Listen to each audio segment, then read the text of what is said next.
turn to page 7 of the prayer book.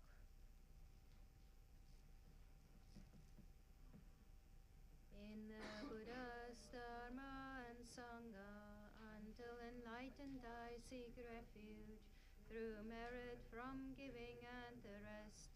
To aid all may I become Buddha. In the Buddha's Dharma and Sangha, until enlightened I seek refuge, through merit from giving and the rest. To aid all may I become Buddha.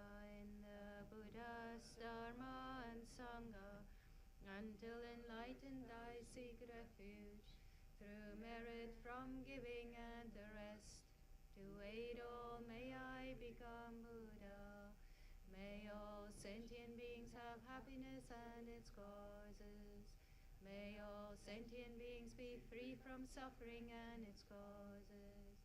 May all sentient beings never be parted from sorrowless bliss. May all sentient beings abide in equanimity, free from bias, attachment, and hatred. To the founder, the endowed, transcendent destroyer, the one gone beyond, the foe destroyer, the completely perfected, fully awakened being, perfect in knowledge and in good conduct, Sagata, knower of the world, supreme guide of human beings to be tamed, teacher of gods and human beings, to you, the completely and fully awakened one, the endowed, transcendent destroyer, the glorious conqueror, subduer of the Shakya clan, I prostrate, make offerings, and go for refuge. To the founder, the endowed, transcendent destroyer, the one gone beyond, the foe destroyer, the completely perfected, fully awakened being, perfect in knowledge and in good conduct, Sagata, knower of the world, supreme guide of human beings to be tamed, teacher of gods and human beings, to you, the completely and fully awakened one, the endowed, transcendent destroyer, the glorious conqueror, subduer of the Shakya clan, I prostrate, make offerings, and go for refuge.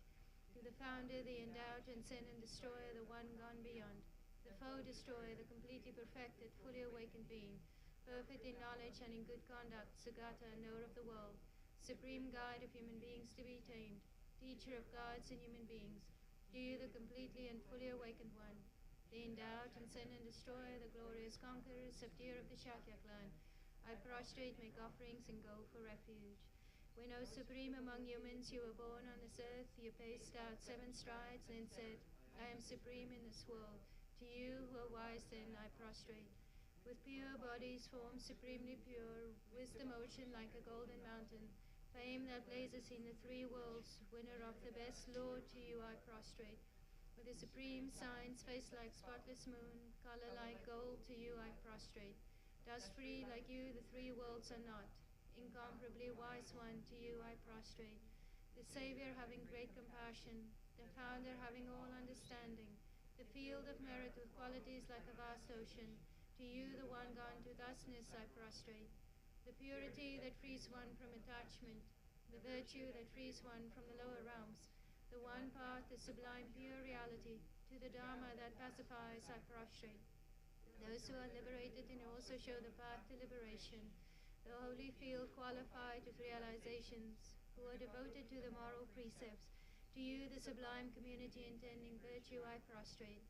Homage to the Supreme Buddha, homage to the Dharma refuge, homage to the great Sangha, to all 3 ever devout homage, to all worthy of respect, bowing with bodies as many as all realms, atoms in all aspects, with supreme faith I pay homage.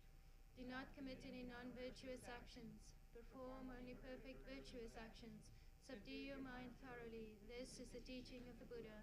A star, a mirage, the flame of a lamp, an illusion, a drop of dew or a bubble, a dream, a flash of lightning, a cloud. See conditioned things as such. Through these merits may sentient beings attain the rank of all-seeing, subdue the foe of faults and be delivered from samsara's ocean, perturbed by the waves of aging, sickness, and death.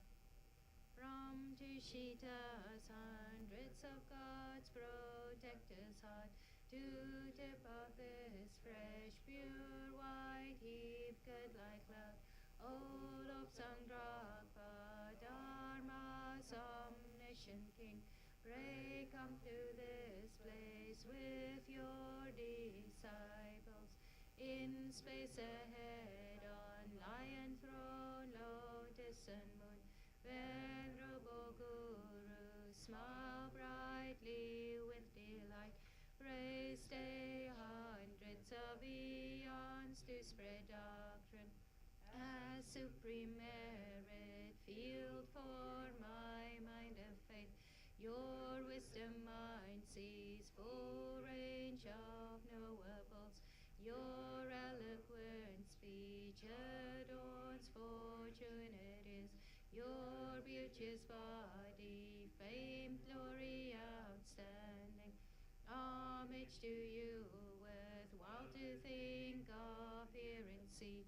Pleasant offerings of water, various flowers, fragrant incense, light perfume, and so on.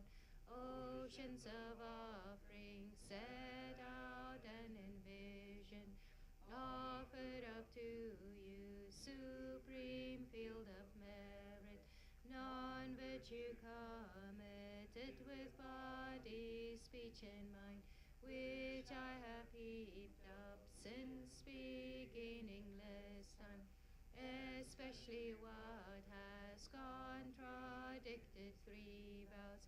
Each I confess from my heart with strong regret.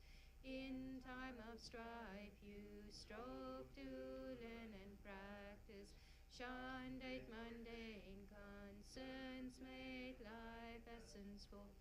O protector from depths of our hearts, we rejoice in your powerful great deeds. Venerable Gurus from love and wisdom, clouds densely massed in your Dharma Kaya sky, pray loose a rain of vast profound Dharma on fields of disciples just as needed. May whatever virtue that I fear gathered bring benefit to all beings and doctrine, and may it make Venerable Tsongkhapa's essential teachings specially shine forever.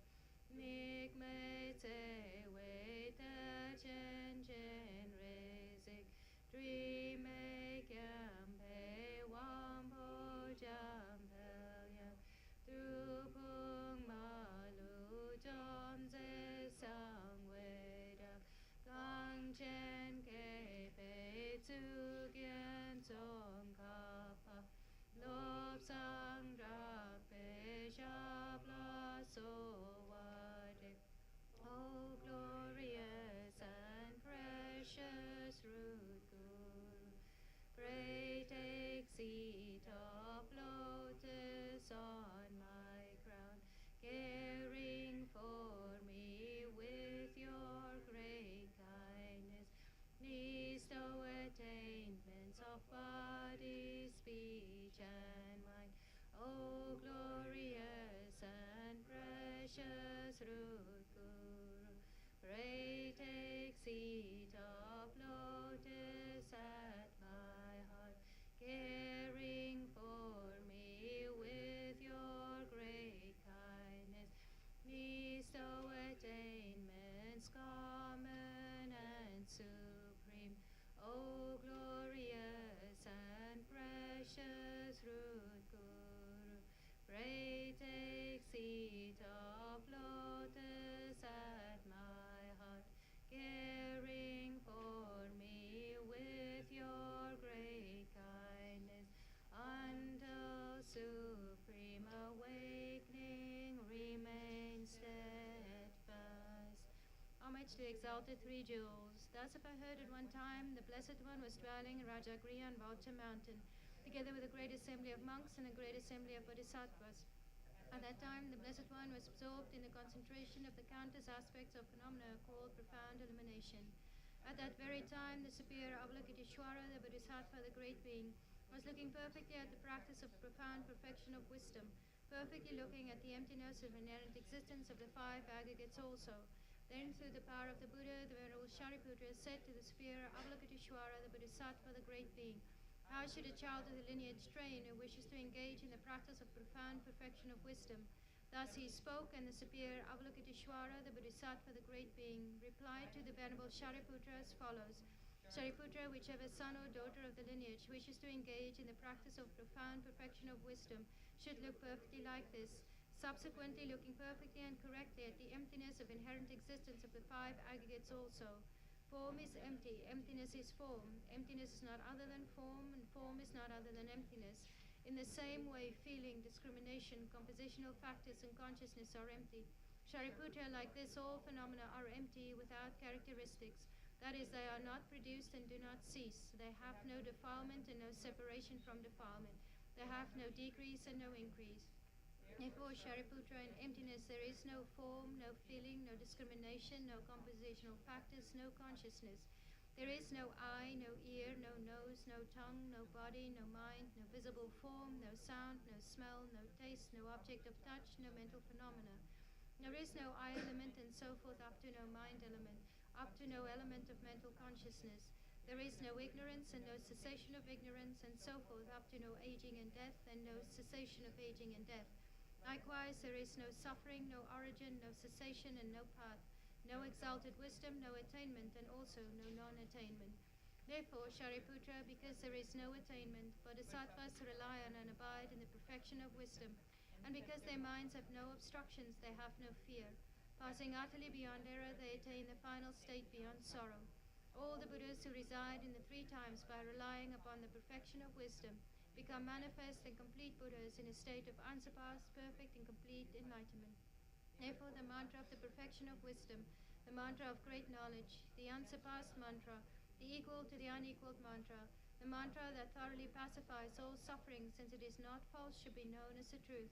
The mantra of the perfection of wisdom is proclaimed, Tayata Gate Gate Paragate Parasamgate Bodhisoha.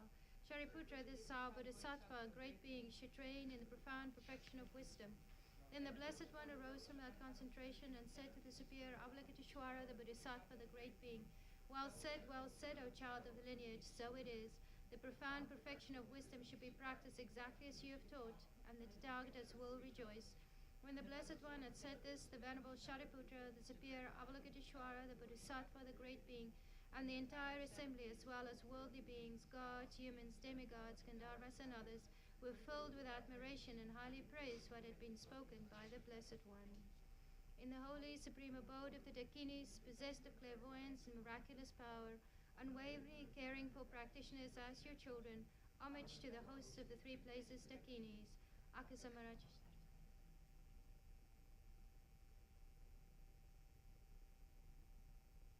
Akasamaraja Sera Samarayape Tayata Om Gate Gate Paragate Parasamgate Bodhisoha. Through the power of truth of the exalted three-jewel speech, may all on the side of negativity, such as the four maras, be stopped. May they become non-existent. May they be pacified. All enemies, obstructors, and hindrances, Shante Kuriya Soha. The 80,000 types of obstructors pacified, freed from adverse harmful conditions. May all be conducive and perfect auspiciousness bring happiness and well-being here, right now. Saji Paki Juxing Meto Dram Ri Rop Ling Ji Ni De Gyan Badi San Ge Jing Du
choki chonam la janju badu dagni kyap suchi dagi chunyen ki pesonam ki drola penche sangye drupa shok sangye chodan choki chonam la janju badu dagni kyap suchi dagi chunyen ki pesonam ki drola penche sangye drupa shok Sangye chodan choki chonam la padu dakni kapsuchi dagi chunyan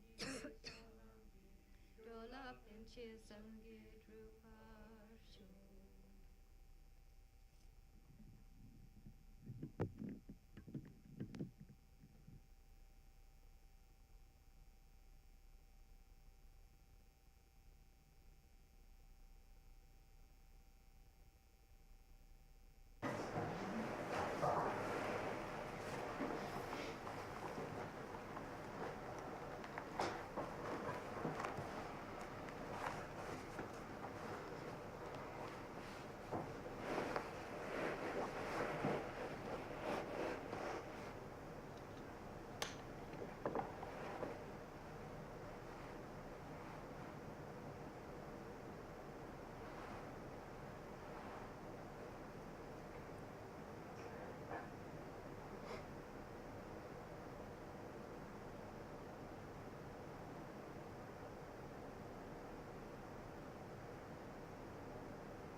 Welcome, everyone.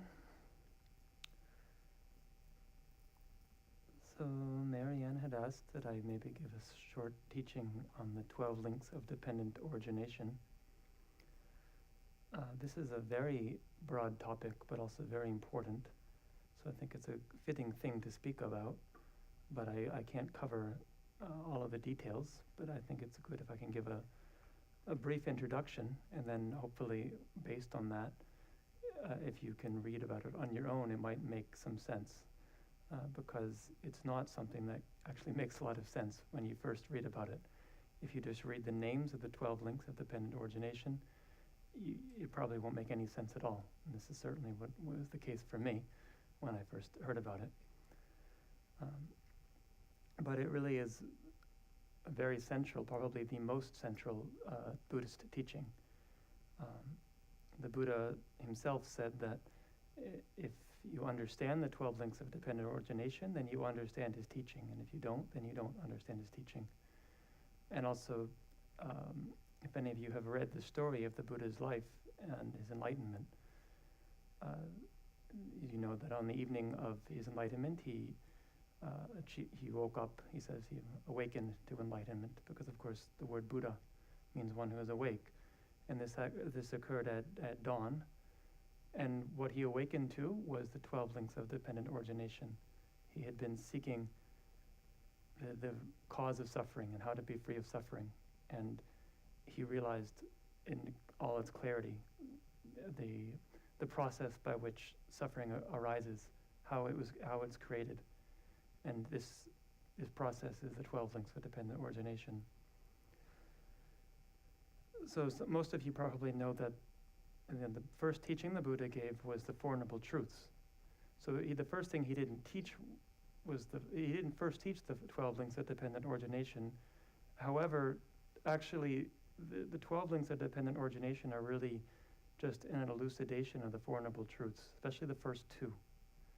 So the first two Noble Truths, just to recap them, is the truth of suffering and the truth of the cause of suffering.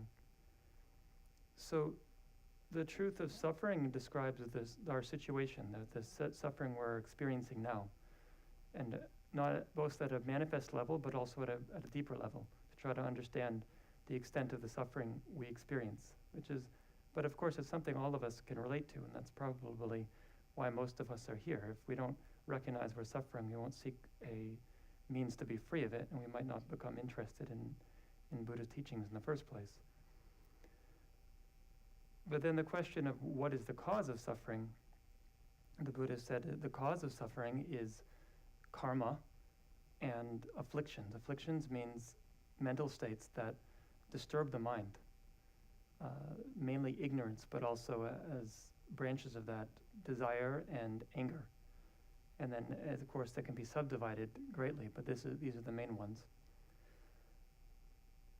But it's not very clear in that case. You know, it's saying that ignorance and anger and attachment cause suffering. But how? How exactly does that work? And that's what the 12 links of dependent origination are about. It's describing that process, how that works. So as for the question of why we experience suffering, the Buddha said that his teaching is the middle path between the two extremes. And the two extremes in this case being the extreme of permanence and the extreme of annihilation. And what that is referring to, permanence would mean that it's a view that who we are as a self is something immutable and immortal, that always exists. So for example, if we think that when we die, we'll go to heaven and we'll just exist forever in exactly the same way we exist now, without experiencing, we might experience day-to-day changes, but this fundamental I, this fundamental self will exist forever. And that our suffering is the result of God creating it.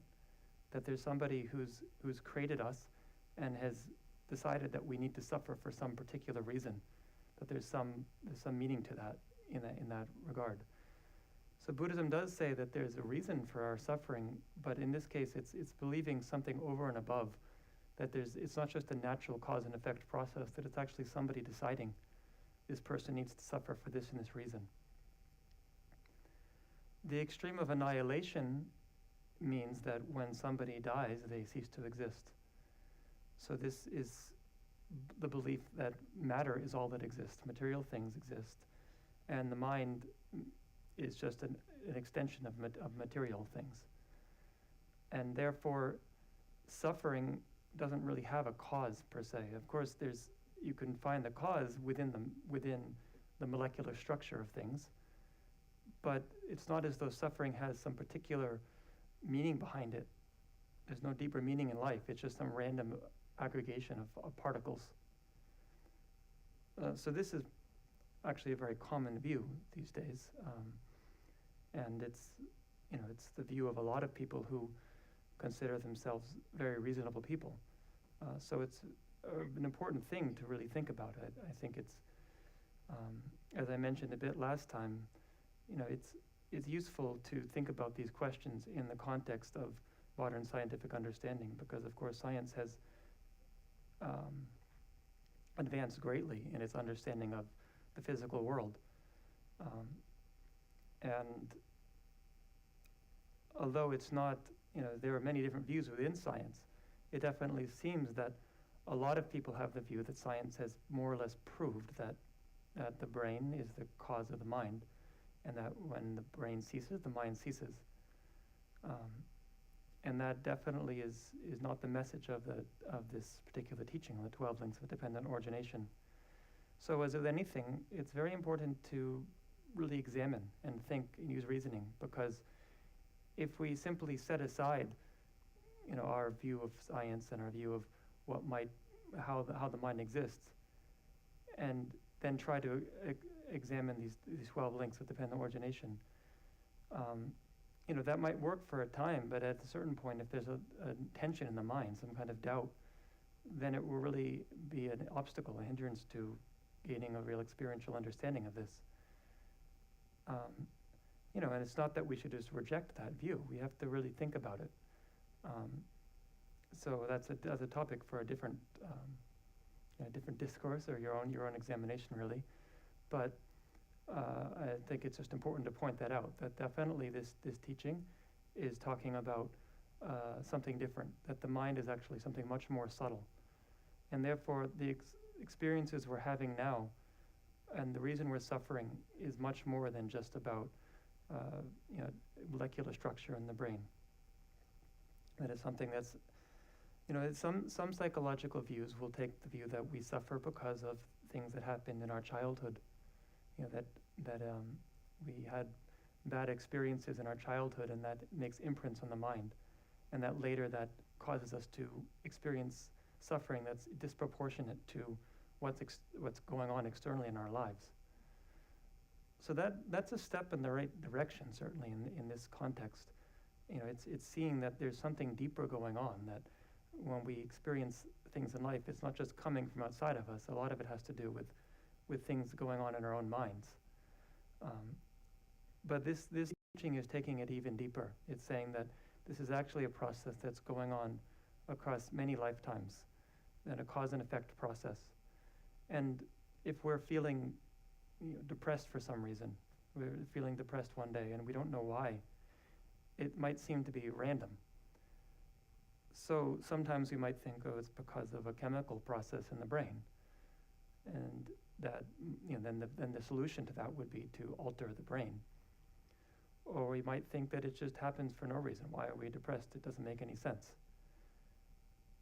And the Buddha said that everything actually makes a lot of sense.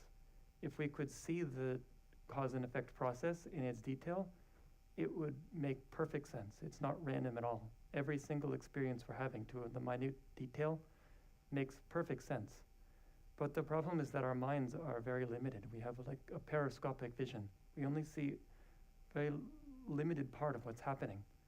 Mainly, our experiences, we have what happened today, and we're mainly focusing on that. We have a short-term memory that's functioning, and if we think more deeply, we might remember things in the past, but we don't see this very long process of cause and effect playing out.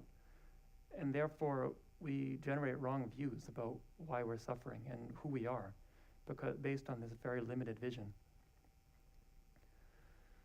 So ultimately, the goal of Buddhist practice is to expand our vision, expand our experience. And that comes ultimately through very deep meditation, very insight, concentration, first through concentration that grounds the mind, and then with that concentration generating insight. And the Buddha says if we have insight into this process, it will naturally unravel itself. It's possible to be free of this completely. But that insight won't come just randomly. It's not as though we just sit down and try to focus really hard and eventually it just comes suddenly. It's something that we can cultivate first through study and contemplation, and then through deeper and deeper understanding. So it comes first through conceptual thinking about things, and that's why we have these teachings. It's not to take the place of the direct experience, but it's to put a kind of guideline as to what we might experience. And the more we conceptually understand what's happening, then the more likely we will be to actually start to see it directly.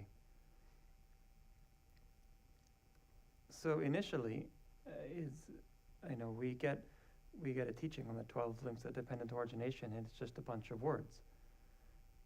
As I was talking about last time in terms of memorizing things, if we memorize the 12 links, the names, it might not mean a lot, but that's actually very useful just to get the names down, because then the more you start to understand the meaning, you have a framework for thinking about things.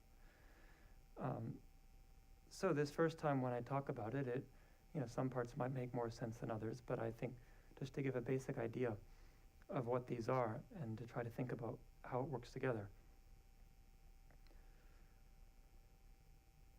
So I'll start just by listing the 12 links, and then I'll put them into certain categories that will help us as a framework for understanding it. So the first link is ignorance. So the Buddha, when he taught about this, he said to the monks, whatever arises comes from a cause, and whenever there's a cause, there'll be an effect. So it is like this. There is ignorance. Ignorance arises. And from ignorance comes the second link, which is compounding factors. And then from compounding factors comes consciousness. From consciousness comes name and form. From name and form comes the 6 sense bases. From the 6 sense bases comes contact. From contact comes feeling. From feeling comes craving. From craving comes grasping. From grasping comes existence. From existence comes birth.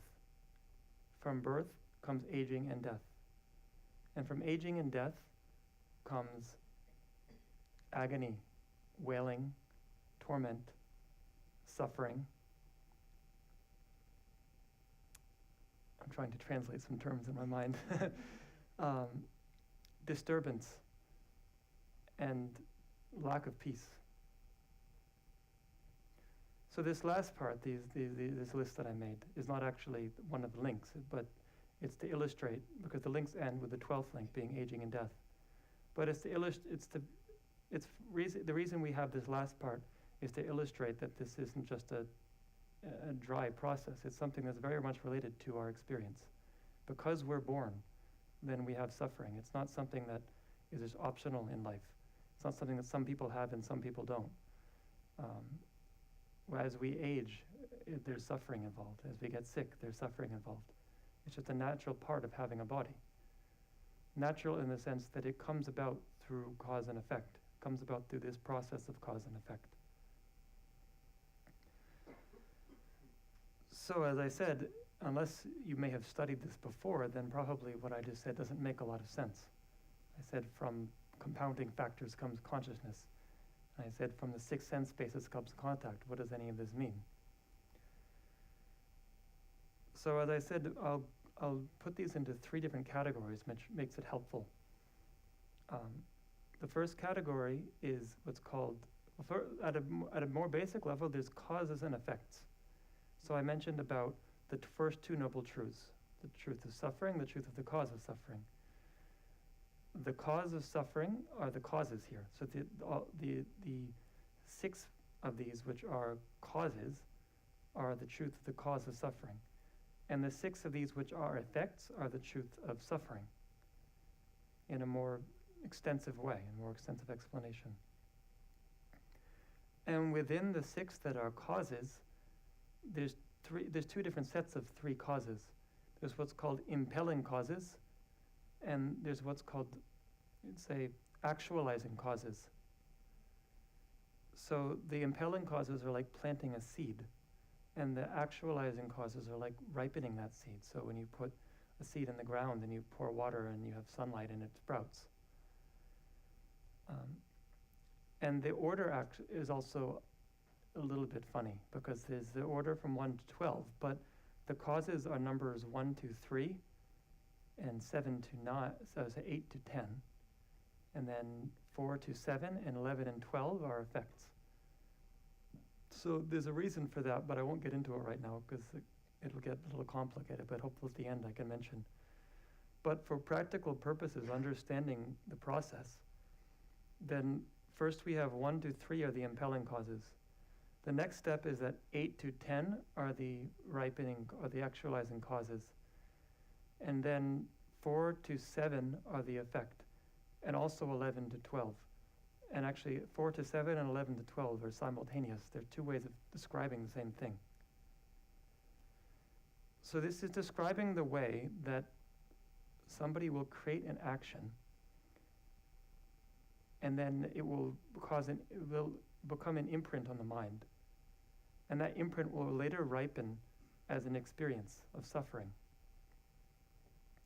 And as I said before, this process occurs over such a great length of time that it's not something that's manifest to a normal person. It's very hard to see this happening. We can use examples that are similar. They're not exactly the same, but they're similar to help us understand the way this might happen. But generally, this is a process happening of somebody creating a cause in one life and experiencing the cause in another lifetime. So by the time they experience the cause, they probably don't even remember that they had that previous lifetime, much less that that particular cause in that lifetime caused this particular effect now. And as I said, we say impelling causes. Impelling, this word impelling in Tibetan is pen, which means to throw something or to shoot an arrow. So the example that's used by a Sangha was a great Indian scholar, one of the most well-known Indian Buddhist teachers. He lived in the 5th century. And he was one of the main teachers to explicate this process, to make it very clear. So he used this word impelling specifically because it means to shoot an arrow. He said it's like shooting an arrow in the sky. And that arrow goes into the sky. And then later it comes down. But it comes down so much later that you forgot you ever shot it in the sky. And it comes down and it hits you in the head. And then you think somebody else shot me in the head, right? So these first 3 causes, ignorance, compounding factors, and consciousness. Actually, compounding factors is the main cause here, and the other 2 are the branches of it. The compounding factors is synonymous, if any of you have studied about karma, it's synonymous with throwing karma or impelling karma. It means very strong actions that we do. Any action that we creates what's called karma. The word karma just means action in Sanskrit. Any action we do, either with body, speech, or mind, is a karmic action. It creates a force. So with body, of course, anything, it's much easier to understand. If we do something that harms somebody else bodily, that's a bodily action. Or speech, if we say words that harm or words that benefit people, either way, that's an action. And also mental actions, so that this can be just having a very strong intention or thought about something, even if we don't act on it. Somebody can have very intense jealousy their whole life and never act on it, never even tell anybody else, but it can be so strong that it creates a very strong imprint on the mind. And also meditation can be a very strong mental action. Especially at very advanced levels, somebody can have such strong meditative concentration that itself becomes an impelling karma. But within karmic actions, in order to be this impelling karma, it has to be quite strong. Other karmas will be what's called completing karmas, which means like they fill in the details, but they're not so strong that they can impel an entire lifetime, which would here what's talking about creating the cause to be reborn, to have an entire lifetime. So every lifetime somebody has is the result of a particular cause. When we were born, it's the result of a particular action we made in a previous lifetime. And then all the details of our lifetime are then results of other smaller actions. And the reason that this link, the second link of impelling karma, comes compounding factors, as I said, which the word compounding factors, it's just the same way of expressing the same thing, because compounding factors, the word duche in Tibetan, or samskara, if any of you have heard this term in Sanskrit, it just means something that causes things to come together. Whereas we say compounded phenomena just means functioning things. Everything we're experiencing is a composition of many things. So that's come together through a variety of causes that cause it to compound. So here it's compounding. It's the causes that cause things to come together. This is the result of ignorance. So ignorance comes first. And the reason is that in order to create compounding karma, impelling karma, there has to be ignorance in the mind. There has to be a mistaken understanding or a lack of understanding in the mind. Because if we didn't have that, we wouldn't create these causes. And ignorance here can mean a lot of different things, but the main point is it's ignorance of this particular process. So if we're ignorant of this process, then we'll continue creating it because we don't realize what we're doing. If we understood that when we harm somebody else, it's going to harm us, and not just intellectually, but if we directly experienced it, then we would never harm others. It'd be the same as harming ourselves. And of course, people do harm themselves, but even then, that's the result of ignorance. Somebody commits suicide. This is ultimately because they want to be happy, and they think that doing this will bring them happiness. So again, this is coming from a mistaken understanding of cause and effect. It's, as I said before, this periscopic vision, not seeing the long-term consequences of things, and not seeing the long-term consequences this action will have for me particularly and for others. And we talk, of course, in Buddhism of ignorance of emptiness, ignorance of selflessness, and that's also coming to play here. I don't want to get too much into that because that's quite complex. But the main point of that is that it's grasping at a sense of I and what I want. And that's also causing us to then have desire and anger because we have a sense of me that's very strong, independent of everything else. And therefore we want to manipulate the world outside of us in order to create the most happiness for ourselves. So we have attachment to what we think will bring us that happiness and aversion to what we think will hinder our happiness. And that's why we create actions. That's why we engage in most actions. So as a result of ignorance, we then create an action. So for the purpose of making an example, I'll use the example of murder. Hopefully most of us haven't engaged in such an action, but it's a good example in that it's a very clear example of what can be a cause in this case. As I said, it has to be a very strong action. So there can be other things.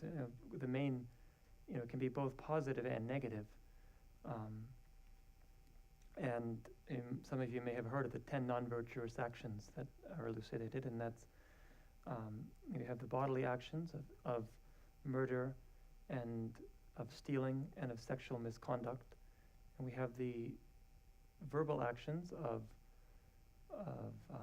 lying and harsh speech and divisive speech and idle speech. And then the mental actions of covetousness and hatred or the wish to harm others and of wrong views. So any of those could be an impelling karma.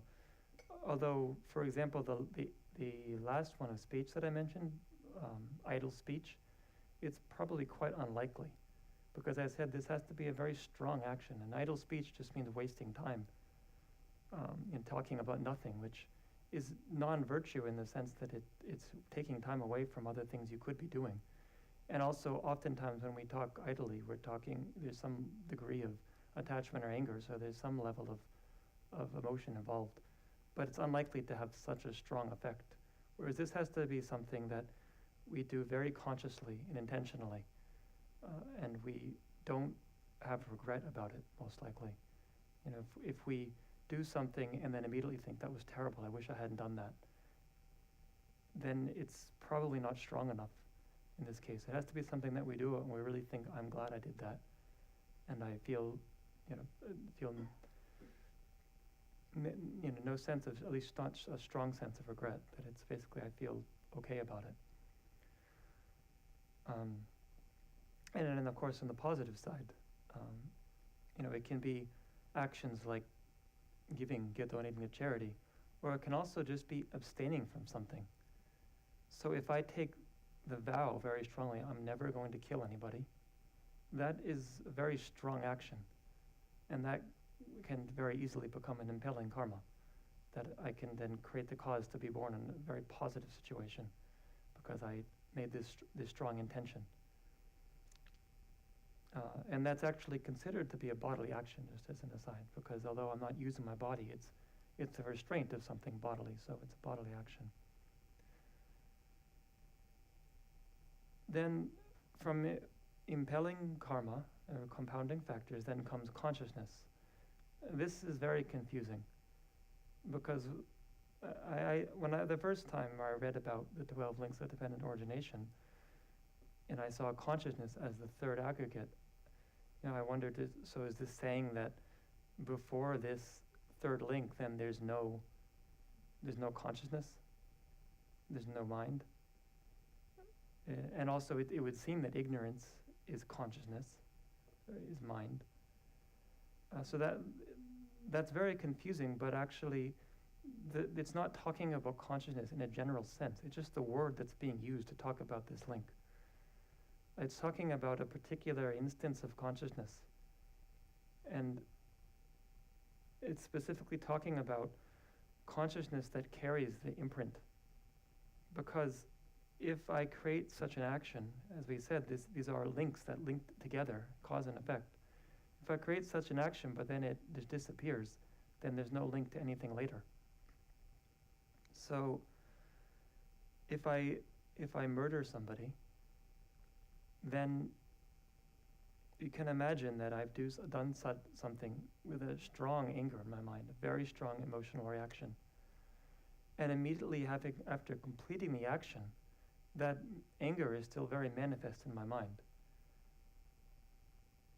So that moment afterwards, that is the third link, that is consciousness. Because the action is done, but the mind that's having that intention, that's having that strong emotional reaction is still there. And then after some time, that will change. I will start thinking about something else, because that's the nature of our minds, that we are always thinking about different things and getting distracted.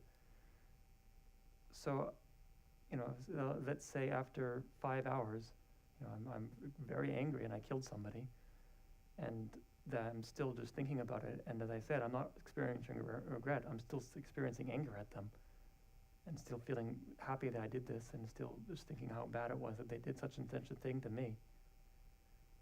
But after 5 hours, I start thinking about something else. I start thinking I need to goes, I need to go to work tomorrow, and what am I going to do now? What am I going to do about this situation? I just killed somebody. And then I start thinking about what actions I can take next. So at that point, that very strong mind I had, this very strong intention of anger, it seems to go away, it seems to dissipate. But it doesn't. It's really not just gone. It's just that it's become, it's unconscious or subliminal. It's become an unconscious mind. As I said last week, I don't like the term unconscious because it's still a mind in Buddhist psychology. It's just not manifest. We say non-manifest mind. And of course, we all have many non-manifest minds all of the time. I mentioned this last time, that according to Buddhist psychology, we don't just use the word mind singular, we use minds plural, because we have all kinds of different intentions and thoughts, and they're circling through our mind, which isn't exactly the right word. In Tibetan we use the word gyu, which means continuum. It means just the collection of things over a period of time. But we have different thoughts that come and go all of the time, and they don't just disappear and go nowhere. They're still stored. There's different views on how this storing occurs. I mentioned last time about there's the mind-only school, which talks about this store consciousness, this ground consciousness, which is a subtler kind of consciousness, which it makes it much easier to talk about it, because in that philosophy, then all of these minds that we're talking about have kind of this ground that they're stored on. This storehouse is often the word that's used, and they come in and out of that. They come up to conscious awareness and they go back down, but they're all stored there. According to the Mahayana view, which some of you may have studied, which is the main view that Tibetan Buddhism takes, that's not the case. However, it's a useful way of thinking about things, at least in a general sense. I don't want to get too much into the differences of philosophy, so just as a point of understanding, to think about there's that these minds that are stored in this storehouse and come up at times. So in the mind-only school, this third link of consciousness is actually referring to the storehouse consciousness. It's saying that when we do an action, it then makes an imprint on the storehouse consciousness.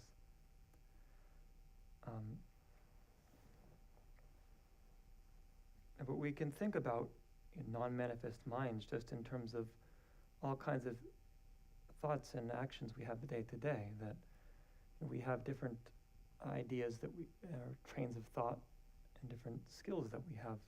And if any of you, in an article I wrote recently, I used the example of driving a car.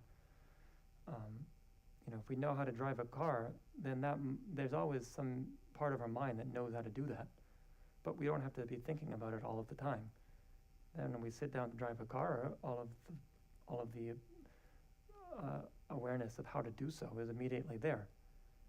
So when we're not driving the car, then that awareness becomes non-manifest. But it's still there. And when with a particular person we might know, if we have a lot of anger towards that person, when we see them, that immediately becomes into the mind, and we're angry. We're manifestly angry. Then they go away, and that anger subsides somewhat. And we still might think about it a lot, but it's not always there. But it's still there somewhere in the mind, circling around, because then later in the day when we're taking a shower, all of a sudden we're angry again. That's because that mind is still there, but other minds are also there. So some other minds might be stronger at one particular time. And then that as a result of that other mind is not able to come into conscious awareness. So again, that actually is an important point about stronger and weaker, because as I mentioned, these particular impelling karmas have to be very strong, because later we'll get to the point is that it has to be so strong that at the time when a person dies, it becomes the dominant factor, the dominant mind. So if I commit murder, then that could be so strong that even though I'm not thinking about it all the time the rest of my life, it's often very strong. I find it useful sometimes to read about examples of people who committed murder or any other kind of crime or very strong action, and to understand what they go through, what they experience. And it appears that, except in very rare cases when people are truly psychopathic, meaning they have no real sense of compassion or empathy for others, in most cases, if people kill somebody, if one person kills another person, it creates a lot of difficulty in their mind. Even in war, we think that a soldier kills somebody in war and it's just part of their job, but oftentimes it can be the most difficult thing that happened in their entire life, and the rest of their life is spent trying to cope with what they did. So that, according to the teachings of the Buddha, that makes a lot of sense. That fits in a lot with what's going on here, that action is done and it makes an imprint, and it's still very strong in the mind, even though the person might not be thinking about it all the time. It's still there. So it's going to be carried forward, and it's going to have an effect later.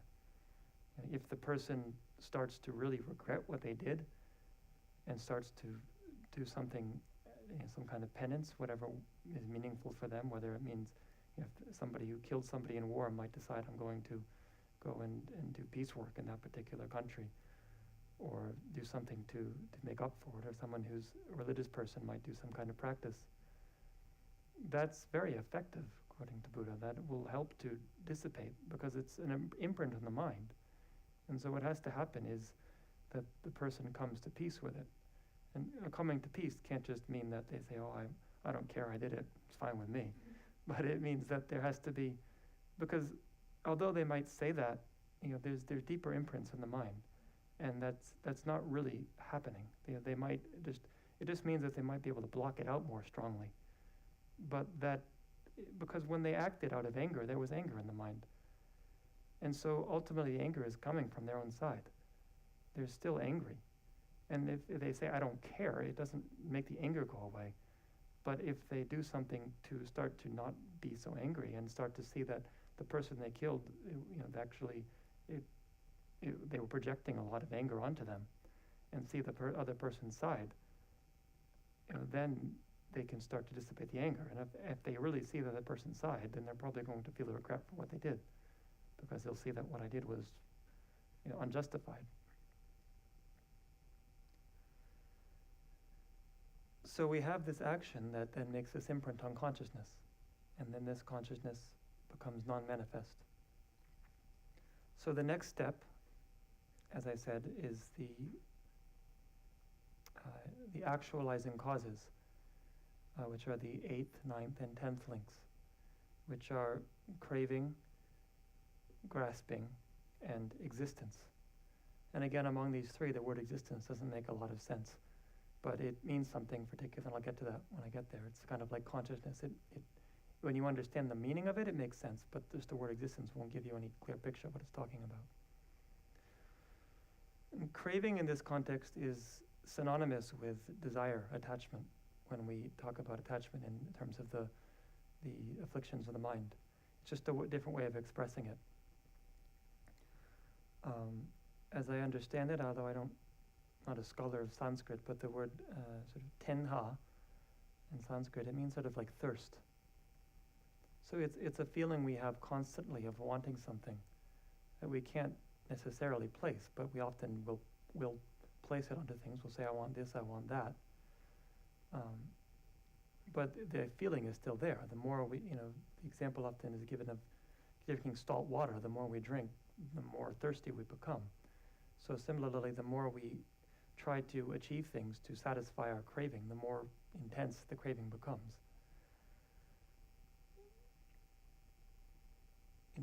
That is tied in very much with some of the other links, and I'll get into that later as to why that happens. But the point here is that through having craving, this is actually ripening this conscious imprint in the mind. There's a process by which the more we wish to have things. We think, I'd like to do this, I'd like to go there, I'd like to have this particular thing, or meet this person, see this place. It's ripening imprints on the mind. So this might sound, this is getting more out of just common psychology. This is getting into something more that, again, as I said before, it's outside of often what we conceive of as reality, and so it's not something we should just, it's not meant to be taken on faith. It's something that can be understood through examination, but it's quite subtle, so it's hard. But to take an example, if I suddenly have the thought, oh, I'd like to go to Italy, and then I go to Italy, and I have some kind of experience there. There's a process going on there. That the reason I had that thought in the first place, or why did it suddenly pop into my mind? There's a process deeper than what I may be consciously aware of. There may be some reason. There may be that somebody told me Italy is a great place to go. But it may also be that I just have this feeling, oh, I'd love to go to Italy. It seems so interesting. Seems like such a fascinating place. And I think of it, and I just feel this urge to go there. There's some process going on in the mind. There's some. It may be that we have some imprint, some karmic imprint in the mind, of having with Italy particularly, or there may be. This can sound even more sort of fantastical, but there may be that there's some karmic reason. There's some karma that I have that is connected with some person in Italy or some place, even if I wasn't there in a previous lifetime. And that karma is waiting to ripen. So I decide I'm going to go, I'm allowing that karma to ripen. If I didn't act on my craving, that karma wouldn't have ripened. So I decide I'm going to go to Italy, and while I'm in Italy, I'm in a car accident, and I break my leg. So I had this particular karma that was waiting to ripen, and then by making the decision, I want to go there, then this karma starts to ripen. What ripens? Because when I decide I'm going to go, I have no idea what's going to happen. I'm just, in some sense, taking a risk. I'm allowing what might ripen to happen. But I really feel I want to do something. I want to go and do this thing, so I go and do it. And I just decide, whatever happens is going to happen. So this process is happening all the time. But what ripened there, my getting in a car accident and breaking my leg, that was the result of a completing karma I mentioned before. It's a minor detail in my lifetime. It's not an entire lifetime. But then if you can imagine something similar happening when I'm dying, and I suddenly think, I'd like to do this. I may not have that conscious thought. I'd like to go there. I want to fulfill this wish of mine. Then I decide I'm going to go to some particular place. Then whatever happens, I have no control over. I'm taking a risk again. I'm allowing something to ripen. And my wish to go there might also be the result of thoughts that I'm not really consciously aware of. So this craving, as I mentioned, the eighth link is craving, and the ninth link is grasping. Grasping is simply an intensification of craving. It's the same thing. It's still desire, but it's right at the time of death. It's that same link. Not the same link, but that same mental state at the time of death. Because when a person is dying and they start losing everything that feels solid in their life, they have their family and they have their body, and all of this is no longer going to be available, then craving is going to intensify, and it becomes, grasping is a good word. It's wanting to reach out and hold on to something. And if somebody has their entire life been acting on desire, then it's natural that desire will become even stronger when everything they have is falling out. So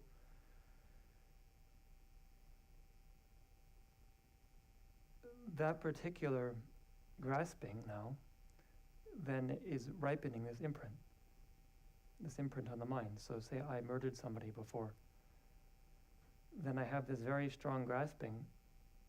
I'm not willing to just cease to exist. I want to keep existing.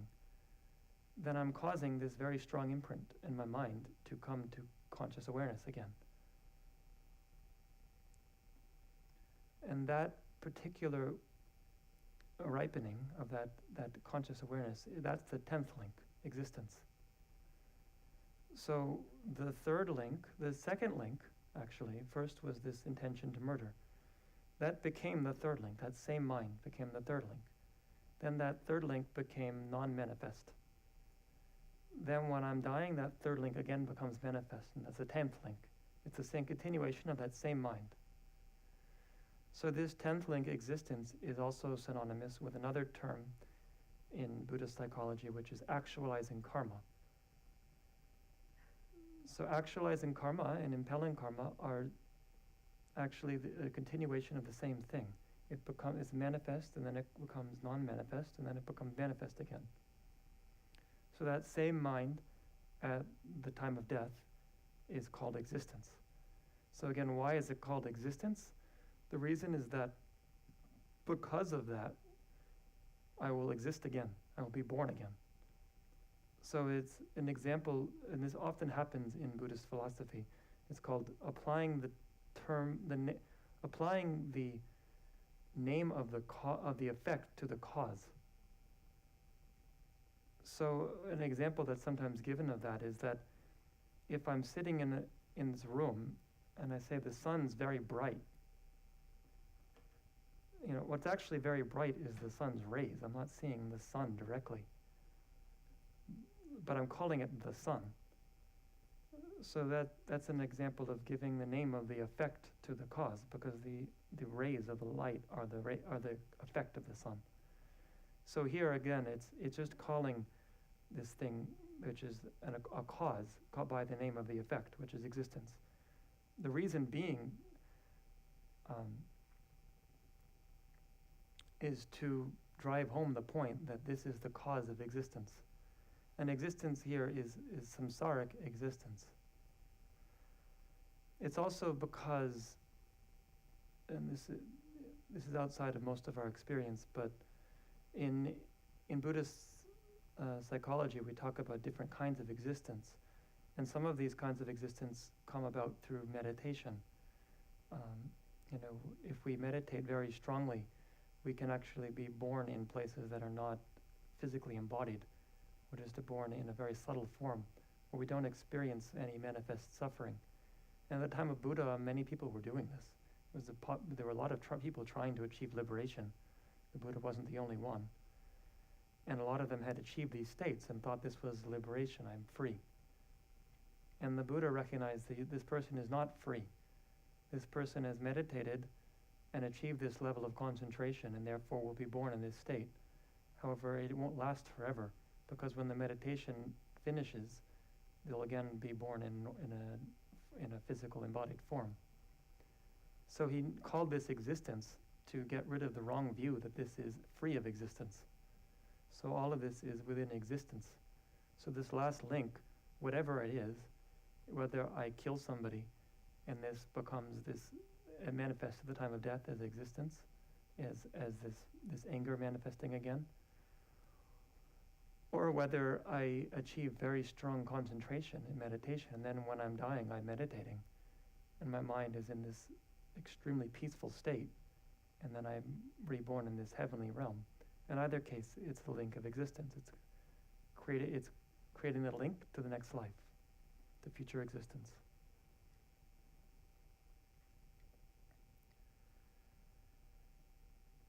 Now, I think in this case, again, it can be very useful if we have a chance to try to examine what does happen at death. What do people experience? What do people report experiencing? And does it fit with this explanation? Because if it doesn't, then we should question it. It's important to look at that.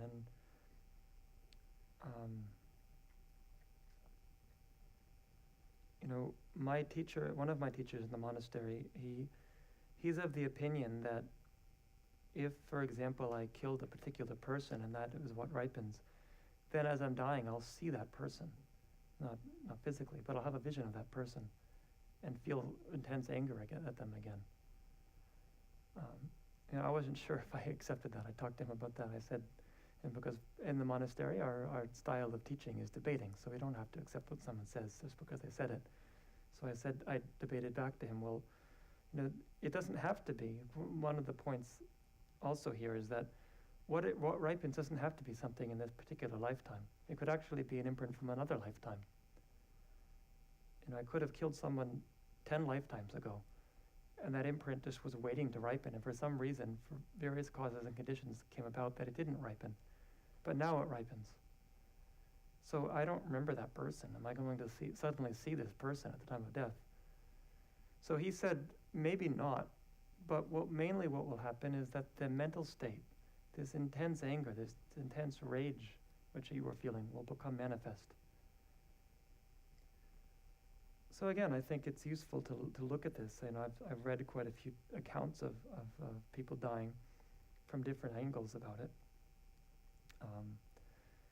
One thing that seems to happen is what's called deathbed visions. This seems to actually happen quite frequently, but it's often not reported. Maybe one thing is that people often are given very heavy drugs before they're dying, so they may not even be speaking or even having conscious level of experience. But also because it doesn't fit with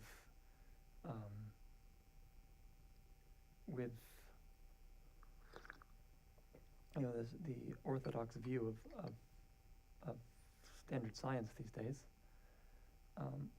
But there are people who examine these things, especially people who examine near-death experiences. And there was one study done about 7 years ago. They published this. It was done in Netherlands, and it's, from what I can tell, it's so far been the most comprehensive study of both near-death experiences and similar related phenomenon. And one of the things they did address was these deathbed visions. And one thing they found, just through tallying the evidence and looking at statistics, is that some people think they're going to die and they have visions, and some people are dying and they have visions. And people who think they're going to die but aren't actually dying, and they have visions of people, the people that appear to them are people they know that are alive. Whereas the people who actually are dying and they have visions, the people that appear to them are people that have already died. Of course, that doesn't necessarily fit with what I just said, because here it's just about people appearing to them. It's not talking about having visions of someone you killed or whatever else it might be. But as I say, it's important to look at what does happen and how would it fit in this context. Another point also is that oftentimes with near-death experiences, people have this experience of going to a light and or leaving their bodies and looking at their bodies. We talked about this quite a bit when we were debating, because this doesn't actually fit with what the Buddhists what it exactly says happens.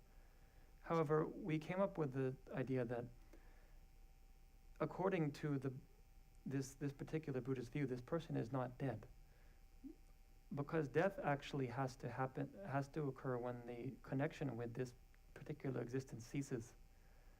So if they experience themselves going to the light, oftentimes people will have near-death experiences and say, there was a sense that there was some boundary I couldn't cross, and if I crossed this boundary, I couldn't come back, but I decided I was going to come back for some reason. So it would seem that they haven't died, that if they cross this boundary, they'll die. Because, in Buddhist psychology, the actual death doesn't occur when the person stops breathing and the heart stops beating. It occurs later. The mind has to finish this life. And so when the person stops breathing, then the mind goes into a very subtle state, but the mind is still active before it finally enters what's called the clear light mind of death, and then goes on to the next existence. So it could be the case that this person is having this link of existence after the breathing has ceased.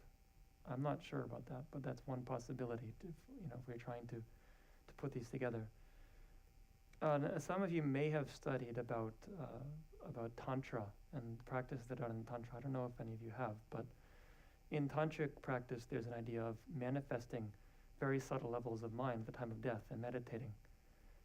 If someone does that, then that's actually past this point, because it says, if you read the Lamrim Chenmo, the presentation of the Buddhist path according to the sutra system, which doesn't include tantric practice, but it talks about these 12 links and what happens. It says that there's this experience at existence that the person has, this last moment of consciousness, and then the mind enters a very subtle neutral state, and there's no further experience. So according to the sutra system, that point, whatever has happened is locked in. The person has had their last experience that will condition their next life, and there's no more ability to change that from their side. If someone is practicing Tantra, then at that point there's something else happening. The mind doesn't go into this subtle neutral state. It goes into a subtle state, but the person has control over it and can actually control what's going to happen next, and control how they're reborn, and control what mind they take into the next life. But for an ordinary person, this is what happens, that there's this intense experience at the moment of death, is this ripening of something of some previous action, this mind coming to the consciousness, and then the person, the mind goes into a subtle state. So this becomes the last experience in this life. So when the mind then re-manifests, because it's said to be like going to sleep and waking up again, then that last moment of mind will condition what happens. Just like if we go to sleep feeling very angry, then when we wake up, we still feel angry. This last moment of mind will condition what happens. And in terms of where the person is born, because as I said, the example of going to Italy, I go to a place because I want to go there. I think I'd like to go to this particular place. So according to Buddhist psychology, we are reborn somewhere because we choose to be, not consciously, but some part of our mind is drawn there. We are grasping at it. If we didn't have grasping, then we wouldn't ripen this imprint.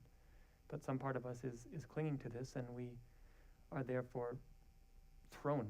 This is why I said the word throw is used, because we're thrown into this existence. We throw ourselves, but the process that occurs over such a long period of time, we don't realize we're doing it. So from these causes, then comes the effects. As I said, we have name and form, then we have sense bases, then we have contact, feeling, and we also have birth and aging and death. So, as I said, there are sort of two ways of talking about the same thing. Birth and aging and death are pretty straightforward. What's meant by name and form, again, this is a term that doesn't make a lot of sense, but all it means is body and mind.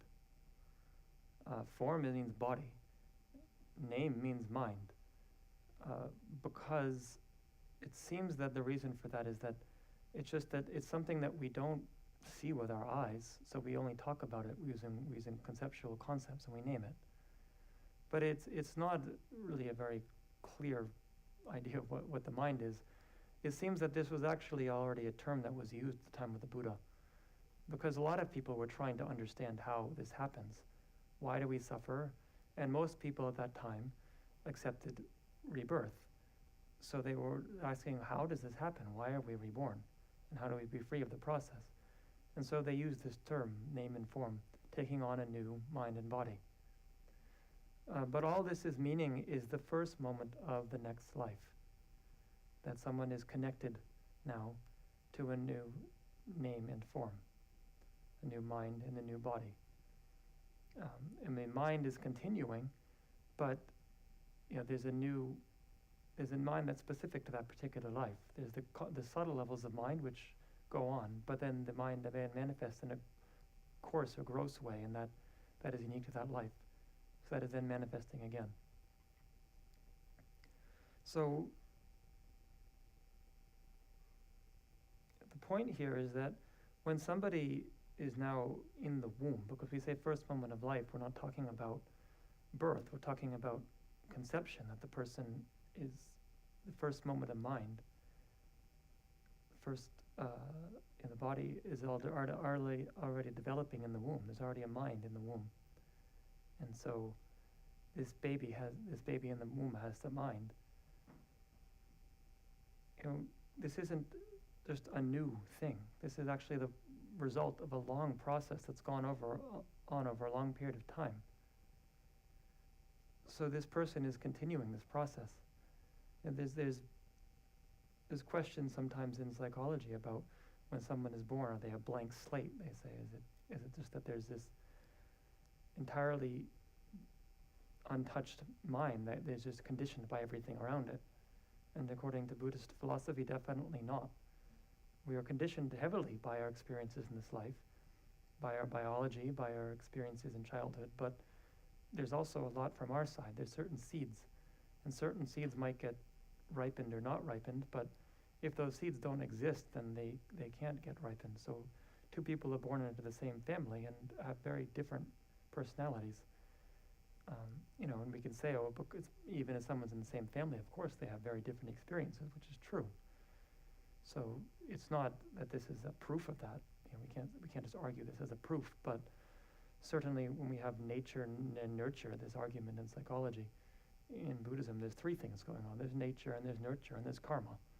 There's the karma that this person is carrying with them. So these four links, name and form, six sense species, contact and feeling, these all occur in the womb. These are all stages while the person is still in gestation. Because the purpose of this is to illustrate the way that the same process then begins again. Because when someone first comes into the womb, there's just name and form. There's only body and mind here is only mental consciousness, because the person doesn't yet have functioning sense organs. So they're not in a position to then create more karma. But then the sense organs start developing, which is six sense species. Six sense species means the eyes start developing, the ears start developing, and the sixth being the mind sense, because here, the mind is also a way of relating to the world, of experiencing the world. So that one of them has already come about, but the other five have developed. So once those have developed, but haven't started functioning, once the person just has eyes, ears, but they actually haven't opened their eyes, started seeing things, then that's the link of the six sense species. And then when they open their eyes or they start hearing things, there's contact. This is what contact here is between three things. It's between the sense power, the object, and consciousness. Because in Buddhist psychology, in order for any moment of sense consciousness to arise, there has to be three conditions present. There has to be the sense power, there has to be an object, and there has to be a previous moment of consciousness. And when those three come into contact, then there's a sensorial experience. So that when that happens in the womb, then we have the sixth length of contact. But what hasn't happened yet, right away, is the person hasn't started to identify what's going to cause them pain and what's going to cause them pleasure. So that's when we have the seventh link of feeling. It's not that the person doesn't have feeling at that point. The person has feeling all of the time. Feeling is actually one of, we say, there's omnipresent mental factors. Any mind necessarily has feeling, because feeling here is just pleasant, unpleasant, or neutral. Any mind that's experiencing anything has one of those sensations. But it's, again, as I say, the names don't necessarily refer exactly to what it is. We use the name feeling for the seventh link just as an easy way of explaining it, but it's not actually what it means. This person at the level of contact, they still have feeling, but what they don't have is a sense of labeling certain objects as good and bad. I want this because it's going to make me happy, and I don't want that because it's going to make me suffer. But when that starts happening, that's when the seventh link arises, this link of feeling.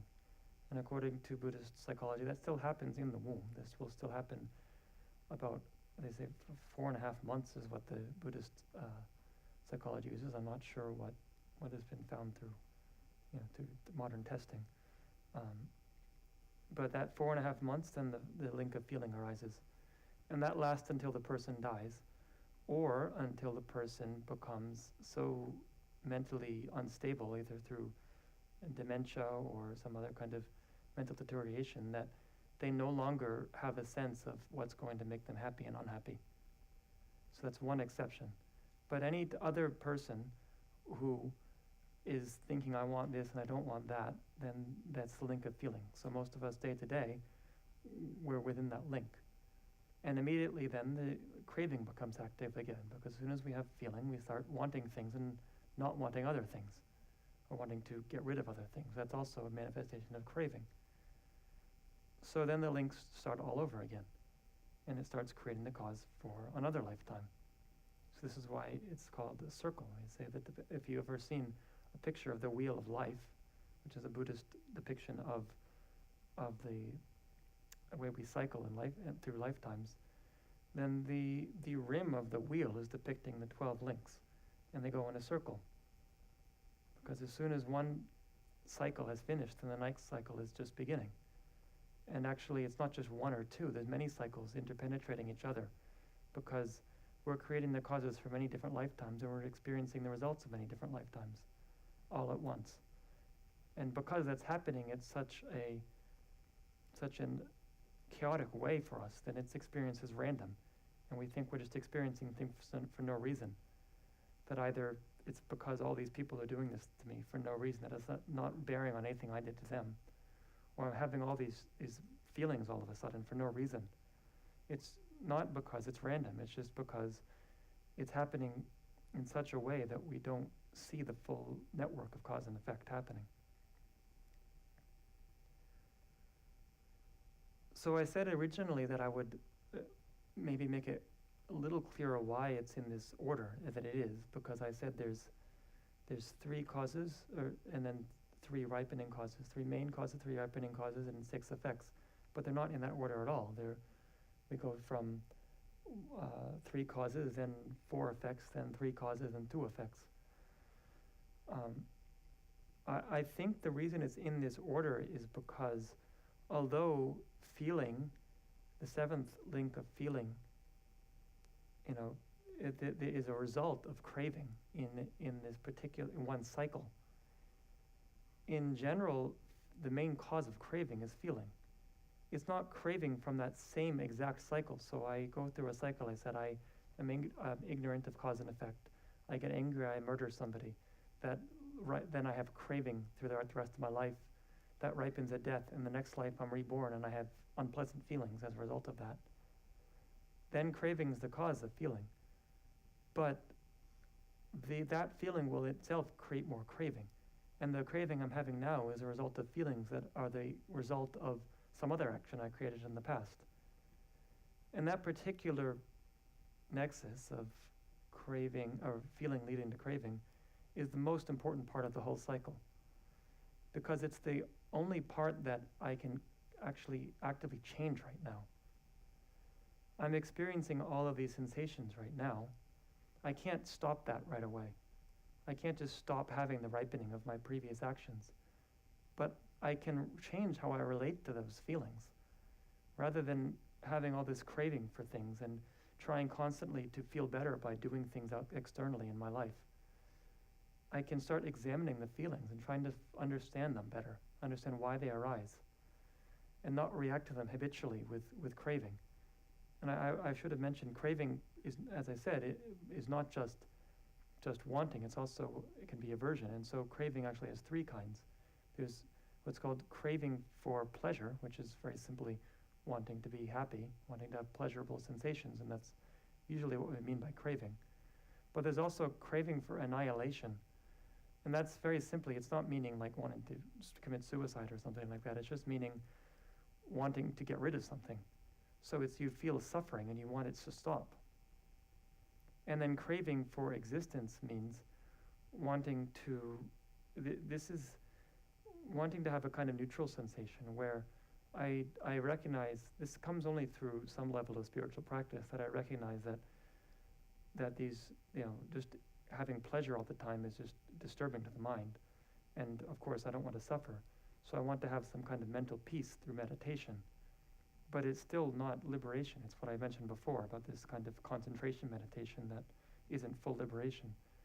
Then that's craving for existence, because although it's not craving it's not craving for the normal things that people want, it's still going to cause me to continue to exist in a uncontrolled way. So these are habitual ways that we relate to feelings, because we have a pleasant sensation and we have craving for pleasure. We have a suffering sensation and we have craving for annihilation. And we have a neutral sensation and we might have craving to maintain that. We recognize that we just want some mental peace, some freedom from the normal ups and downs of life. So then we have craving for existence. But we can change that reaction. We can start relating differently to our feelings. And that's how we can break free of the cycle. Eventually, if we stop creating actions, then we won't have the effects of feeling in the future. We won't have these uncontrolled feelings arising. But we can't cause that right away. We can start by recognizing the feelings, trying to relate to them differently, and trying to understand them mainly through meditation, through gaining some insight into them. Because as I said, the Buddha was very clear that liberation has to come through insight. It can't just come through concentration, which is what some people thought. It has to come through insight to the particular process. And insight at first comes through just contemplation and learning about it, but eventually it can come through directly understanding it through our own experience, through meditation. So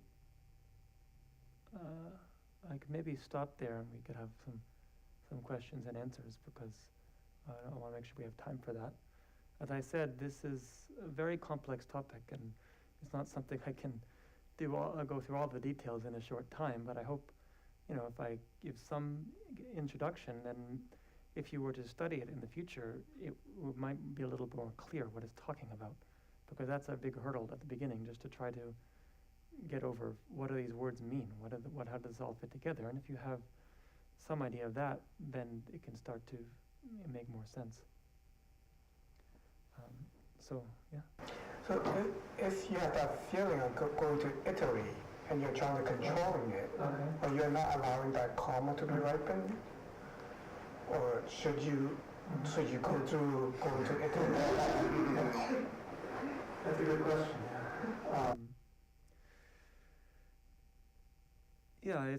I'm not saying that we should never do anything, of course, right? And in order to function in the world, we have to do something. We have to do some things. So, I think if I suddenly have the urge to do something, the first thing that I should do is examine, why am I having that urge? Why do I want to do this? Rather than immediately trying to plan out my trip, right? But to just function in the world, I have to do some things, and I'm not, we don't say, as Buddhists, we should never go on vacation, right? So we have to sometimes take risks and say, I'm willing to do this. But, first really look at it, look more deeply at it. Why do I want to go? What do I expect I'm going to get out of this? And maybe I say, okay, I expect I'm just going to have a great time. But then we can use that experience, to enhance our wisdom. We can say, because oftentimes the problem is that we don't remember things over a period of time. So I thought I was going to have a great time. Then I went and I got in an accident and I broke my leg. And then I came home and I'm furious and I want to have hospital care and I want to get insurance to cover it, which is hard because I was in another country. But I forget what I was thinking originally. So it might be useful at that point then to go over, okay, what happened? Where did this all come from? Okay, I thought I was going to go and have a great time. And what did happen? Did it meet my expectations? And what was happening in my mind over this whole period of time? Then it can be a very useful exercise. It's not just something that we're doing that we expect we're going to be happy as a result.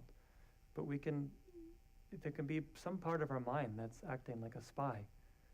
It's acting like a scientist standing on the side and noting what's happening. And if we can develop that, then we can do more things in our life. We don't always have to just sit and do nothing. But whatever we're doing, we're examining it, and we're trying to learn what process is going on in the mind. Yes? So when you look at the order of events, like you were saying, how we make it would seem that feeling was a cause of craving and craving result, but the problem is the problem you're saying is that feeling is an effect, and craving is a cause. So are we just mixed up that we just say, so we have a feeling, that's triggered by some external phenomenon, and so that we think that that's the source? That's So two things here. One is that, as I said, there's many cycles of links going on simultaneously. So when I'm experiencing a feeling now, I'm feeling depressed, I'm feeling sad. This is the result of some cause I created in the past. But immediately after I feel sad, I have craving. I want to be happy again. I'm going to go and do something that's going to make me happy. Then that feeling is the cause of that craving. But it's not the cause of the craving that's in that particular cycle, because that particular cycle is, I said, if one particular action I did that created this lifetime, that created this body, that I have feelings. That craving that I'm having as a result of the feeling is creating another lifetime where there has its own result of craving. So just in terms of the way it's structured here, we talk about craving as being a cause and feeling as being a result. But when you have overlapping causes and results, then feeling becomes a cause for more craving. Because I said it's like you have one lifetime, that creates the next. And then the second question you had is, if I'm feeling something now, so I'm feeling sad, my friend has just died and I feel sad. Doesn't that come from my friend dying? I mean, I didn't feel sad before he died. It seems there's some cause and effect process. So in this context, the friend dying is the condition, but not the cause. And I'm mistaken to think it's the cause. It's creating the conditions for that feeling to ripen in my mind. That experience was already there, but I was strong enough to block it out because I had a lot of other things I could focus on. But it's like, it's like I have a wound in my mind, and it's all covered with bandages. But when my friend dies, then it rips off the bandage, and it hurts a lot because the bandage was ripped off. But if my mind already didn't have these imprints, then I wouldn't experience suffering in the first place. If my mind was fully integrated and whole, then if somebody died, it wouldn't bother me. It's not that I wouldn't care and I would just be aloof, but I would see it as just a manifestation of what it is. That it's a everything comes and ceases, and I cared about this person a lot. It doesn't change the fact that I care about them, but this sense of, often when we're sad, we feel hopeless. What's the point of life? There's all kinds of other thoughts that come up, and these can come up more strongly or less strongly for different people. So it's definitely something to do with a person's own mind as well.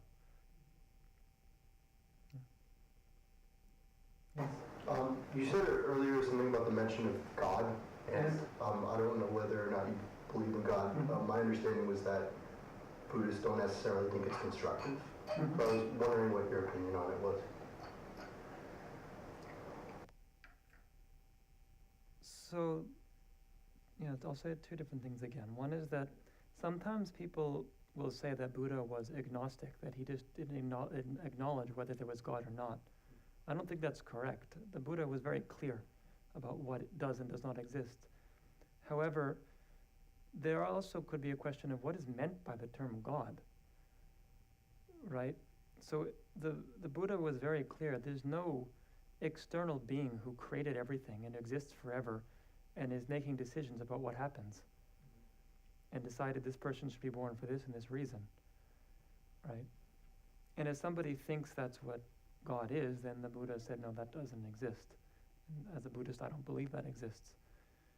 However, there are different conceptions of what God is. Is there something, if we say, is there something more to existence than just being born and having biological processes? Yes. And is there more meaning to life? Yes. And are there subtler forces going on at play in the world? Yes. And are there other beings who are trying to actively help me who I don't see? Yes. And is their awareness much greater than mine? Yes.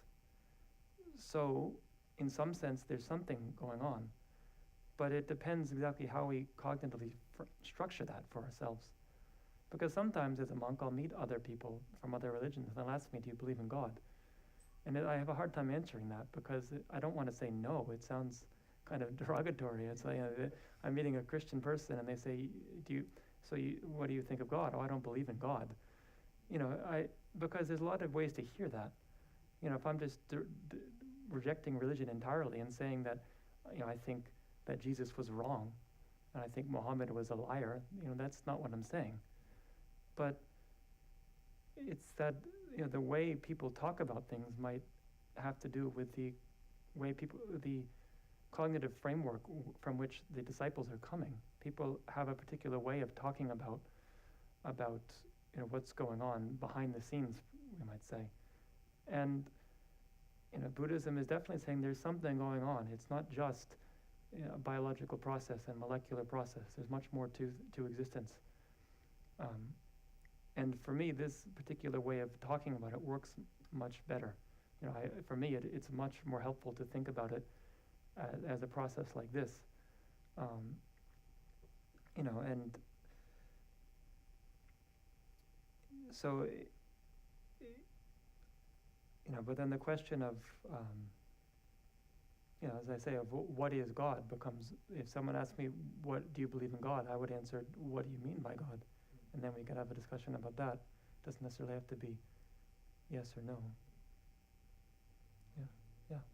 So if you say that God is a human or a person or something that represents a body, you're necessarily saying, my interpretation of what you're saying is that that's not constructive because it's a material object and we shouldn't have attachment to that. I'm not talking so much about material objects versus non-material objects. The point here is that if there's an idea of, so I said before that the Buddhist path is the middle way. It's why am I suffering now? If I think that I'm just suffering because it's random, it's just because there was molecules that led to organic matter that led to life, and then my parents gave birth to me, and then I'm suffering. It has no deeper meaning. And it's just basically something random. That's wrong from this perspective. Whereas also, if I think that somebody created me and is having me suffer for a particular reason, and it's somebody else that is giving me this suffering as some kind of test, then that's also not what's going on here. that it's a process that I've created myself. It's a cause and effect process, a natural cause and effect process. It's natural, like the processes of atoms aggregating into molecules, but it's not a physical process per se. It's not the point though isn't to say that the physical processes are inferior in some way. It's just that it's saying that there are many different levels of cause and effect going on.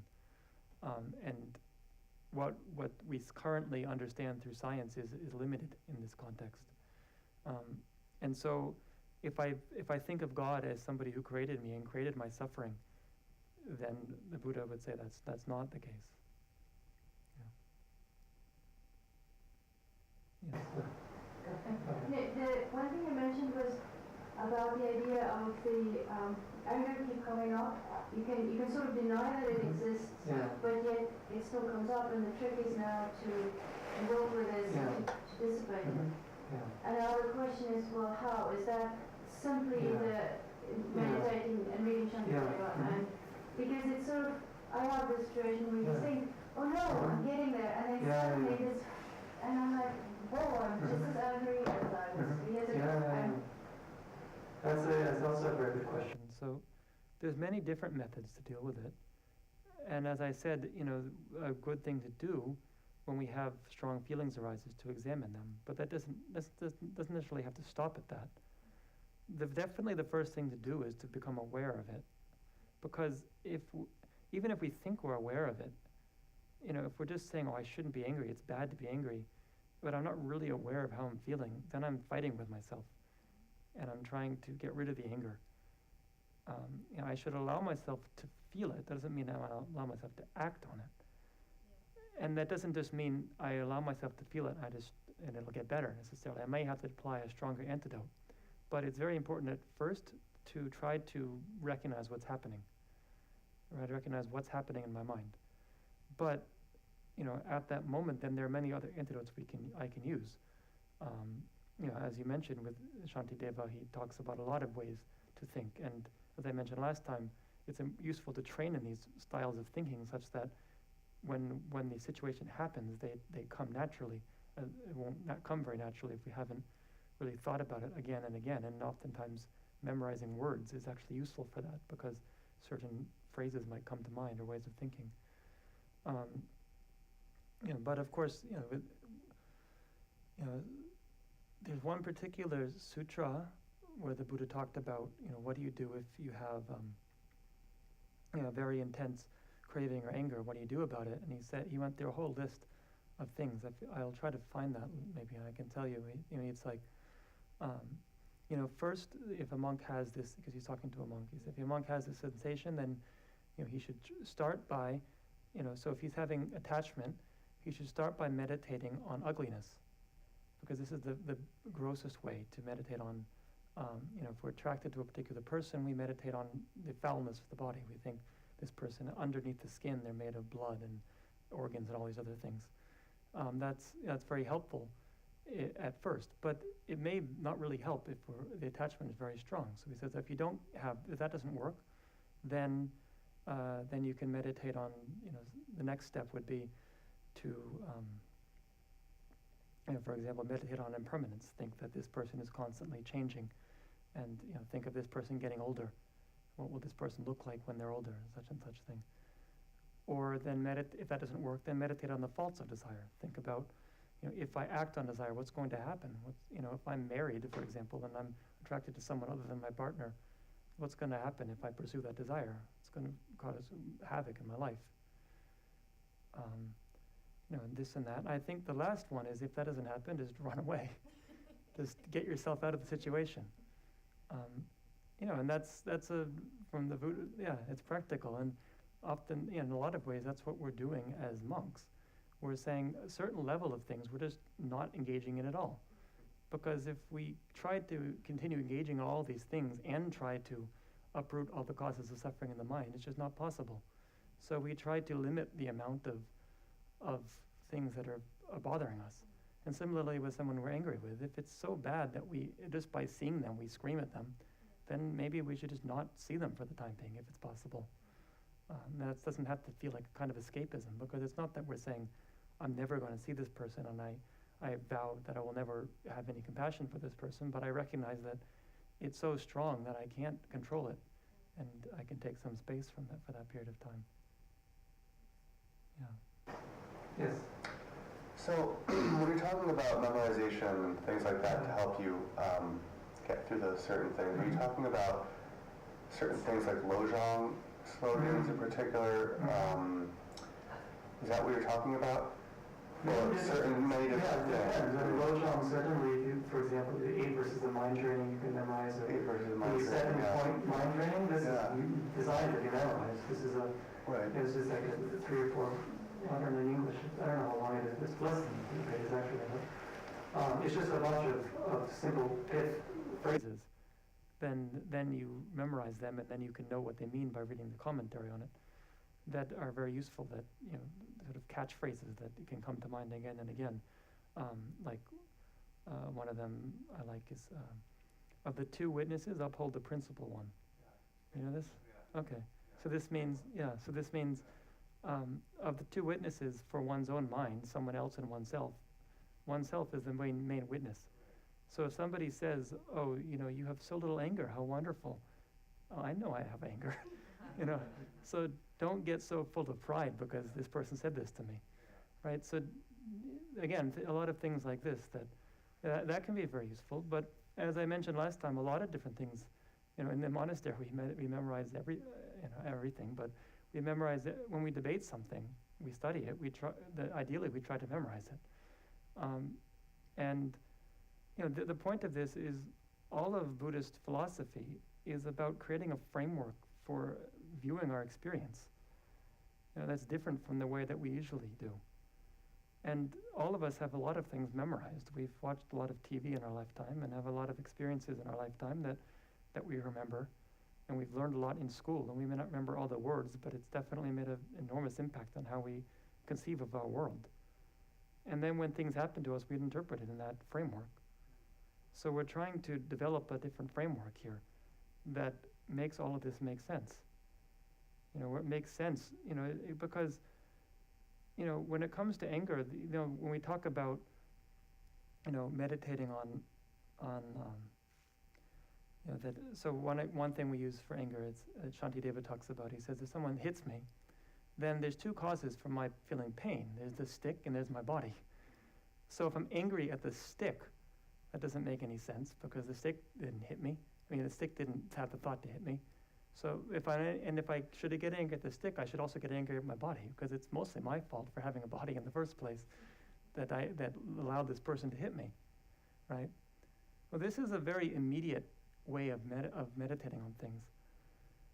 But actually, if we have a very deep understanding of the Buddhist teachings, not just intellectual, but really understand what it's talking about, then that in and of itself it should prevent us from getting angry.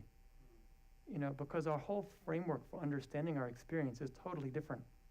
If I understand the 12 links so thoroughly that, I just understand intuitively every time something happens to me and I have a feeling, that feeling is a ripening of something I did. Crazy though. Our world is just so crazy. It's so hard to remember those things right when you need to remember them, Well, I keep it in the middle of my console in my car. So driving around trying to yell at people, I pull it out,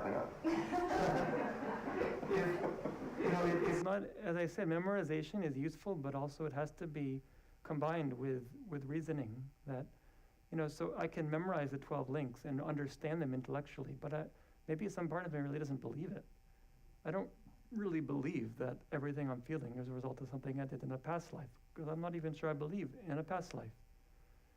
So we have to also really examine these things, because if I have the understanding of the framework of it combined with really sincerely believing this out of my own investigation of it, that it's made sense to me, then it really will affect how I act, because I'll have a paradigm shift in the way I view reality.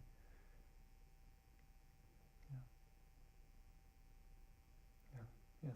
I think you said of the effects 4 through 7, they all occur in the womb. So feeling, does that mean that when you say they occur, do they develop at that point? Like, Yes, that one goes through these stages.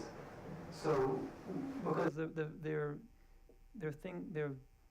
experiences are also stages of development.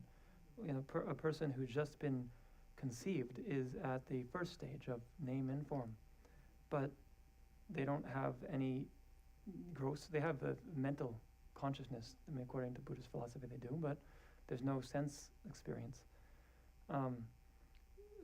And then when they move on to the next stage in the womb, they move on to 6 sense spheres when the sense organs develop, and they move on to contact. They move on to feeling, and then the rest of their life they're in this link. So it's both the feelings we're experiencing are the link of feeling, and also just the time in our life. All of us are at this point where we've reached that link.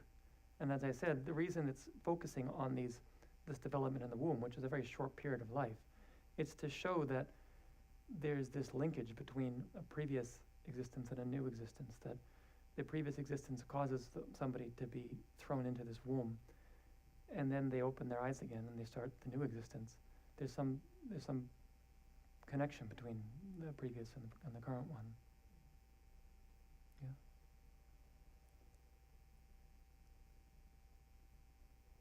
Okay. All right. Well, it's good timing. Just about 9 o'clock. Yeah. Thank you so much. Yeah, good. Yes.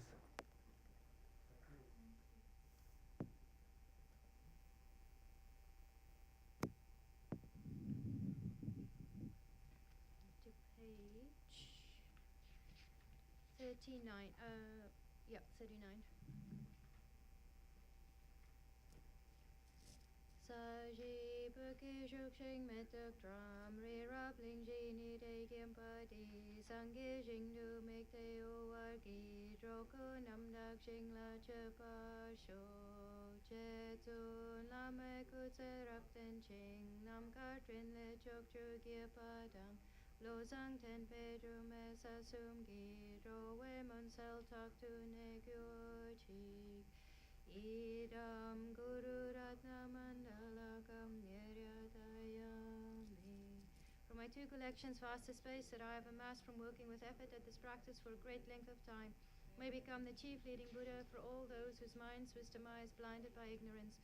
Even if I do not reach this state, may be held in your loving compassion for all my lives, Manjushri. May I find the best of complete graded paths of the teachings, and may I please all the Buddhas by practicing. Using skillful means drawn by the strong force of compassion, may I clear the darkness from the minds of all beings with the points of the path as I have discerned them. May I uphold Buddha's teachings for a very long time. My heart going out with great compassion in whatever direction the most precious teachings have not yet spread, or once spread have declined. May I reveal this treasure of happiness and aid. May the minds of those who wish for liberation be granted bounteous peace, and the Buddha's deeds be nourished for a long time.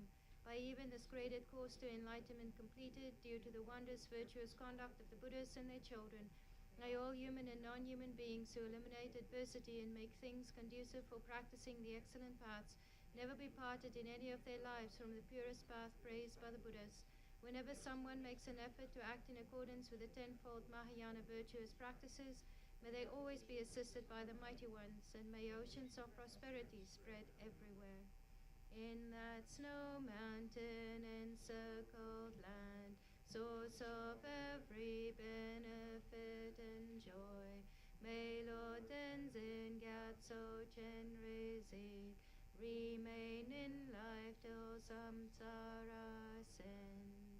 Savior of the snowland teachings and transmigratory beings, who extensively clarifies the path that unifies emptiness and compassion, to the lotus in the hand, Lord Tenzin Gache, I beseech, may all your holy wishes be fulfilled.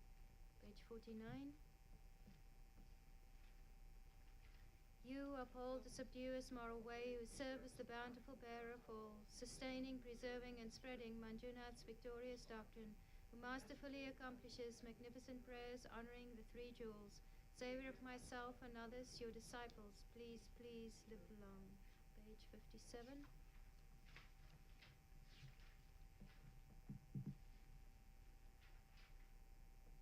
Through this virtue may I swiftly